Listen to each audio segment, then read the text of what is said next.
বেগম খালেদা জিয়া তিনি কখনো নিজে মুক্তি চেয়ে কোনো দরখাস্ত করেন, তার ভাই বোনেরা দরখাস্ত করছে, ওনাকে দিয়ে কোনো দরখাস্ত করানো যায় না।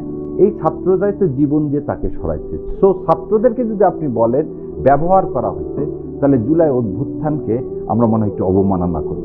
ইলেকশনের আগে হঠাৎ করে ওনার এরকম সূরা নাস নিয়ে এবং আল্লাহ কোরআন শরীফে কি কি বলছে সেটা নিয়ে হঠাৎ ওনার দেহতত্ত্বর বাইরে যে কোরআন তত্ত্ব নিয়ে এত আলোচনা করার ওনার হঠাৎ স্বাদ হলো কেন? কারণ মানে নির্বাচন কেউ কেউ বলছেন হবে কি হবে না। এই ঘটনা, গতকালের ঘটনার বিশ্লেষণ আপনার কাছে কেমন আসলে?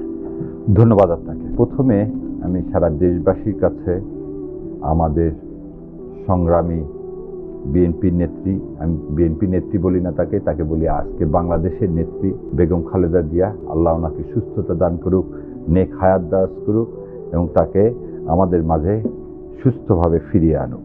এই কথাটা বললাম এই কারণে, বেগম খালেদা জিয়া এমন একটা মানুষ, আপনার এই প্রশ্নের সাথে এটা রিলেটেড, ভাই যেটা বলছে সেখানে এটাও দরকার। এই কারণে তিনি কখনো নিজে মুক্তি চেয়ে কোনো দরখাস্ত করেন, তার ভাই বোনেরা দরখাস্ত করছে, ওনাকে দিয়ে কোনো দরখাস্ত করানো যায় না। উনি অসুস্থ একটা মানুষ, তাকে ট্রিটমেন্ট না করিয়ে দিনের পর দিন আলিয়া মাদ্রাসায় নিয়ে যাওয়া হয়েছে।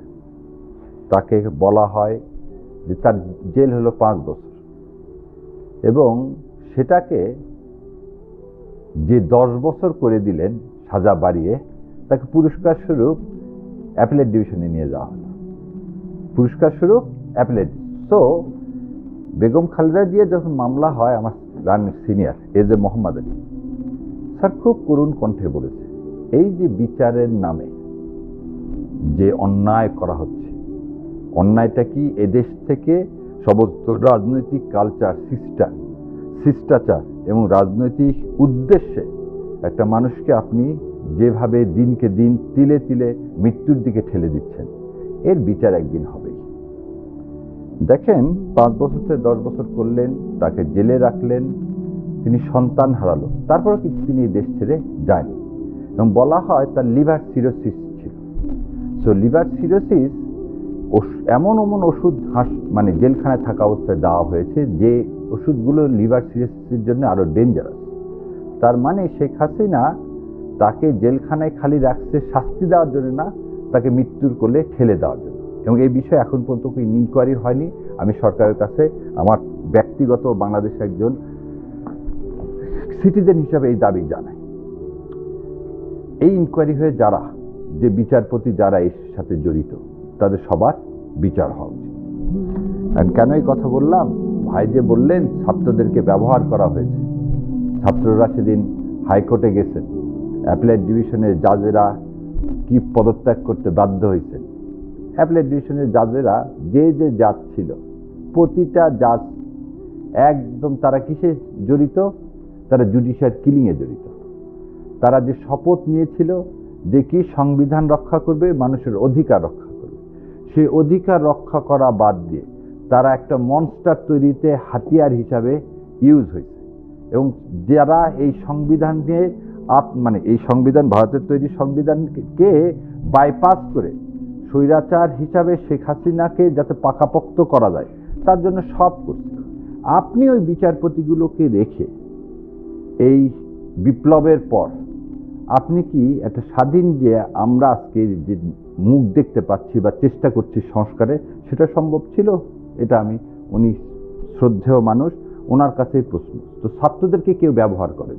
দ্বিতীয় কথা, 17 বছরে জামাত বলেন, বিএনপি বলেন, কোনো রাজনৈতিক শক্তি সবাই চেষ্টা করছে।